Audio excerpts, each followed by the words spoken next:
నేను మీ బనాల డబ్బాచారి. ఈరోజు మనం సుఖజీవి. సుఖజీవి అంటే ఎవరు? పుట్టుకతోనే సుఖంగా జీవించేవాడిని సుఖజీవి అంటాం. సుఖంగా స్త్రీ కావచ్చు, పురుషులు కావచ్చు. ఎవరైనా సుఖంగా వీళ్ళు జీవిస్తారా? వీళ్ళ జీవితం అంతా సుఖం అనేది ఉంటుందా అంటే 11వ స్థానాధిపతిని చూడాలి. సుఖం ఉందా లేదా అని తెలుస్తుంది.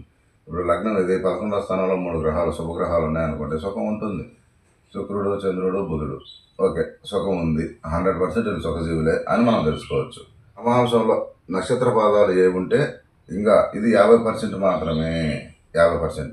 ఇంకా 75% చూస్తే మనకి నక్షత్ర పాదాల కింద ఉంటే ఇప్పుడు 11వ స్థానాధిపతి లగ్నమే. లగ్నం ఏదో ఉండాలా?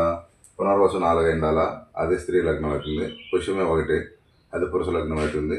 అట్ట పురుష స్త్రీ ఏదైనా కానీ ఆ నక్షత్ర పాదాల్లో ఉంటే అవుతుంది. లగ్నం అయితే కర్కాటక లగ్నమే ఉండాల. 11వ స్థానం అయితే వృషభ రాశి. వృషభ రాశిలో ఎవరెవరు ఉన్నారు? 4వ స్థానాధిపతి 11వ స్థానాధిపతి 11లో ఉన్నారు. అదేవిధంగా 12వ స్థానాధిపతి శుభుడై 11లో ఉన్నాడు. లగ్నాధిపతి శుభుడై 11లో ఉన్నాడు. మొత్తం 3 గ్రహాలు 11వ స్థానంలో ఉన్నాయి. అయితే సుఖజీవి. అయితే ఇప్పుడు నవాంశం తీసుకున్నాం.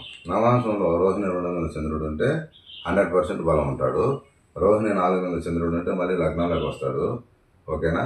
కర్కాటక లగ్నంలోకి వస్తాడు. మళ్ళీ కర్కాటక లగ్నమే కావాలంటే పునర్వసు 4 స్త్రీ లగ్నం ఉండాలా, లేదా పురుష లగ్నం అయినా కూడా అది వేరే విషయం. మళ్ళీ రాశిలోకి అయితే ఈడికే వస్తాడు. ఓకేనా? ఇప్పుడు ఈయన లగ్నాధిపతి చెప్పేశాం. ఇప్పుడు 11వ స్థానాధిపతి ఎవరు? శుక్రుడు. శుక్రుడు వచ్చి కృత్తిక 4 మీద ఉండాలి. కృత్తిక 4 మీద ఉంటే నవమాసంలో మేనాలోకి వెళ్తాడు. అప్పుడు 100% బలం అనేది వస్తుంది. ఆ దశాకాలం కూడా 20 సంవత్సరాలు ఉంటుంది. అదేవిధంగా ఇప్పుడు మనం బుధుడిని తీసుకున్నాం. బుధుడు ఇక్కడ కదా రాశికొండలు ఇక్కడ ఉన్నాడు. ఎక్కడ? వృషభ రాశి. వృషభ రాశిలో ఏమైనా నక్షత్రాలు ఉంటాయి? కృత్తిక 2, 3, 4, అలాగే రోహిణి 2, 3, 4, మృగశిర 1, 2. అంతేనా? ఇప్పుడు మృగశిర 2వ పాదం మీద ఉంటే బుధుడు 100% బలం ఉంటాడు. ఎక్కడ? నవాంశంలో. అదే కాకుండా రోహిణి 3 మీద ఉంటే 75% బలం ఉంటాడు. ఎక్కడ? నవాంశంలో మిథునంలో ఉంటాడు. ఇక్కడ వస్తే కన్యలో ఉంటాడు అనమాట. మృగశిర 2 మీద. అర్థమైందా? చూద్దాం ఇప్పుడు. ఈ విధంగా కూడా మనం తెలుసుకోవచ్చు. అయితే ఇప్పుడు ఈ నక్షత్ర పాదాల మీద ఖచ్చితంగా ఉంటే ఎంత పర్సెంట్ ఉంటుంది? 75% ఉంటుంది. మరి 100% కావాలంటే ఎలా? 100% కావాలంటే ఆ దశాకాలం రావాలి. ఈ దశ బుధమాన దశ కానీ, చంద్రమాన దశ కానీ, శుక్రమాన దశ కానీ వచ్చినప్పుడు 100% బలం అనేది ఉంటుంది. ఖచ్చితంగా 100%.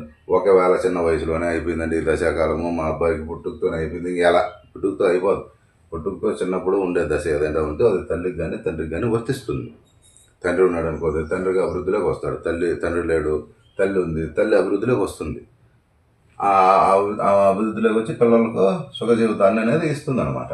ఈ విధంగా కూడా తెలుసుకోవచ్చు. వాళ్ళకు 20 సంవత్సరాల పైన 60 సంవత్సరాల లోపల ఏదైనా ఒక దశ ఎట్లా జరిగినప్పుడు అవి బాగా బలంగా ఉంటాయి. అప్పుడు మనం జన్మించేటప్పుడు కూడా లగ్నం ఏముంది, ఇలా లగ్నాన్ని పెట్టుకొని గ్రహాలు ఈ విధంగా 1, 3, 3 ఒకే ప్లానెట్ ఒకే రాశిలో వచ్చినప్పుడు ఎలాగ వస్తాయి? ఇప్పుడు మేలో వస్తాయి. బుధుడు, శుక్రుడు, చంద్రుడు వస్తారు. వచ్చినప్పుడు అవి చూసుకొని ఆ నక్షత్ర భాగాలు చూసుకొని లగ్నం ఇది తీసుకొని జన్మించే బిడ్డ ఎవరైతే ఉన్నారో వాళ్ళకి 100% ఇది వర్తిస్తుంది. ఇలా కూడా తెలుసుకోవచ్చు. ఏది కూడా కానీ మనం నేర్చుకోవాలి, తెలుసుకోవాలి అనుకుంటే ఎలాగైనా తెలుసుకోవచ్చు, ఎలాగైనా చూసుకోవచ్చు. ఒక ఫలితాన్ని చెప్పడం అనేది అంత ఈజీ కాదు ఎవరికి కూడా. ఎంతో డీప్గా ఉంటాయి, లోతుగా ఉంటాయి. ఇవంతా మనం పరిశోధన చేయకుండా కానీ ఒక ఫలితాన్ని మనమే చెప్పి దాన్ని రీసెర్చ్ చేయాలి. ఇప్పుడు ఎంతోమంది జ్యోతిష్కులు చెప్తూ ఉన్నారు, పోతున్నారు. కానీ మనం గోచార ఫలితాలు చెప్తారు. గోచార ఫలితాలు అంటే ఈ రాశిలో ఉంటే ఇలా ఆ రాశులకు యోగం పడుతుంది, ఈ రాశులకు యోగం పడుతుంది, వీళ్ళకి దరిద్రం పట్టింది, ఏ నడిచిన పట్టింది, ఏమే ఇక్కడ పాపగ్రహాలు ఉన్నాయి, అక్కడ పాపగ్రహాలు ఉన్నాయి, అవన్నీ వదలండి. ఎందుకంటే గోచారం అనేది తాత్కాలిక ఫలితాలు. తాత్కాలికం అంటే 25% రూపాయల పావలా జరుగుతాయి. జరగడం లేదు, జరుగుతాయి. రూపాయల పావలా జరుగుతాయి. దశాకాలం అనేది ఎవరికైనా లీడ్ చేస్తుంది. దశాకాలం, జన్మ దశాకాలం ఏదైతే ఉందో అది దాని యొక్క బలం ఎక్కువగా ఉంటే అది మార్గదశ కానీ, ఏళ్ళ శని కానీ, 2.5 శని కానీ, 5 సంవత్సరాల శని కానీ, ఏ శనిలు ఏమీ చేయలేవు. శని కూడా మీకు లాభస్థానంలో ఉండి బలం కలిగి శుభులతో కలిస్తే ఖచ్చితంగా ఆ శనివార దశ కూడా మీకు వర్తిస్తుంది. అది కూడా టాప్ లెవెల్లో ఉంటారు.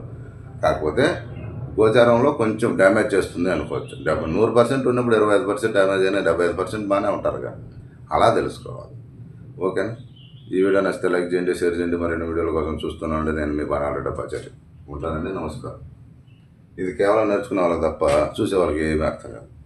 ఎందుకంటే చూసే వాళ్ళకి రాశుల గురించి చెప్తేనే అర్థమవుతుంది. ఓకే, నేను రాశుల గురించి చెప్పను. ఓకేనా? ఉంటానండి. నమస్కారం.